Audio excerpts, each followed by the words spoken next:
ગણેશાય નમઃ. ફરી સ્વાગત છે તમારું આપણી ચેનલ આત્મજ્ઞાન 751 માં. આજે આપણે જાણીશું મઢડાવાળા આઈ સોનલ માંગ પરની શ્રદ્ધાનો અદ્ભુત પ્રસંગ.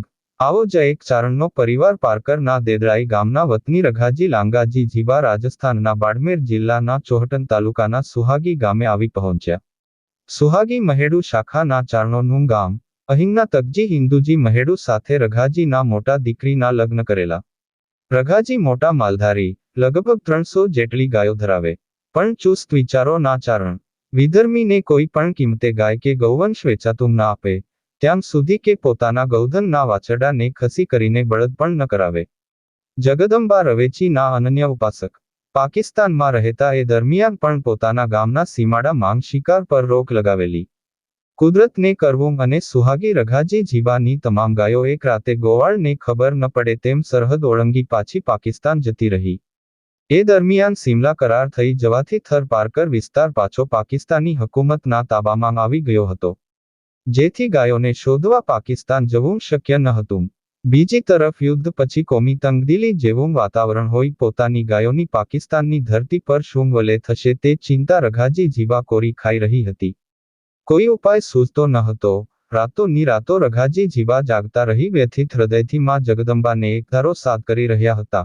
હે જોગમાયા, હું ચારણ છું. મારી 7 પેઢીથી મારા પૂર્વજોએ ઉછેરેલી ગાયો વિધર્મીઓની ધરતી પર જતી રહી છે. મેં લાખો રૂપિયા દેતાંગ જે ગાયો વિધર્મીઓને ના આપી, એ ગાયો આજે બિનવારસી હાલતમાં પાકિસ્તાનમાં છે. મારી ગાયોના રખોપા તું કરજે જોગમાયા. તારક ચિહ્ન. આ રીતે દિવસો પસાર થતા હતા. ગાયોના કોઈ વાવડ મળતા ન હતા. ત્યાં એક દિવસ સુરેન્દ્રનગરના રાવળિયાવદર ગામેથી આવેલા રાવળદેવ વાત કરતા હતા. સોરઠના મઢડા ગામે આઈ સોનલ જાગતી જોગમાયા છે, મહાશક્તિનો અવતાર છે. રઘાજી જીબાએ વાત સાંભળી. હૃદયમાં શ્રદ્ધાનો દીપક જાગી ઉઠ્યો. રાત્રે સંધ્યા માળા કરતાં રઘાજી જીબા આઈ સોનલ માંગને યાદ કરી પવિત્ર હૃદયથી ગદગદિત થઈ પ્રાર્થના કરવા લાગ્યા કે, હે આઈ માંગ, આપ કળયુગમાં ચારણકુળ માંગ અવતાર ધારણ કરીને આવ્યા છો. હું મારા પૂર્વજોનું સર્વસ્વ ત્યાગ કરી ભારતની ભૂમિ પર આવ્યો છું. મારા પ્રાણોથી વધુ પ્રિય મારી ગાયો વિધર્મીઓના દેશમાં છે, જેના દિવસો વીતવા છતાં કોઈ સમાચાર નથી મળતા. માં, ખરા હૃદયથી અરદાસ કરું છું, જો મેં મન કર્મ વચનથી ચારણ તરીકે જીવન વિતાવ્યો હોય તો મારી ગાયો પાકિસ્તાનથી સહી સલામત પાછી ફરે. હે આઈ સોનલ માંગ, મારી ગાયો સલામત આવશે તો હું એ જ ઘડીએ તારા દર્શન કરવા માટે સોરઠ આવીશ. આને ચમત્કાર કહો, જોગસંજોગ કહો, કે એક પવિત્ર ચારણની શ્રદ્ધા અને આઈ સોનલ માંગની મહાશક્તિનો પરિણામ કહો. વહેલી સવારે સુહાગી ગામનું પાદર ગાયોના મીઠા ભાંભરડા અને ટોકરીઓના રૂમઝૂમ અવાજથી ગાજી ઉઠ્યું. સાચો માલધારી પોતાના ઢોરના અવાજને ઓળખી જાય. રઘાજી જીબા વર્તી ગયા કે આ તો મારી ધમોળ, હિરેણ, કાબેરનો અવાજ છે. પોતાના દીકરાઓને કહ્યું, એ હાલો, આપણી ગાયો જોગમાયા પાછી લાવી છે. અને બધાએ જઈને જોયું તો ગામના પાદરે ગાયોનું ધણ હિલોળા લઈ રહ્યો છે. ચારણ તો, વાહ જોગમાયા, વાહ સોનલ માંગ, ધન સોનલ માંગ, કહેતા ભાવાવેશમાં આવી ગયા છે. ચારેય દીકરાઓને રઘાજીએ કહ્યું, બધી ગાયો સંભાળો, કોઈ ઢોર રહી તો નથી ગયું ને? દીકરાઓએ ઝીણવટભરી નજર કરી કહ્યું, બાપુ, બધી ગાયો સહી સલામત છે. કોઈ ગાયનો ગળાનો દોરો કે ટોકરી પણ ઓછા નથી થયા. એ જ વખતે રઘાજી જીબાએ કહ્યું, હું આઈ માંગ ના દર્શને જાઉં છું. મારી જોગમાયાએ મારી લાજ રાખી. સોનલ માંગ એ મારું જીવન સુધાર્યું. રાજસ્થાનનાથી રઘાજી આઈ માંગ ના દર્શને કણેરી આવ્યા.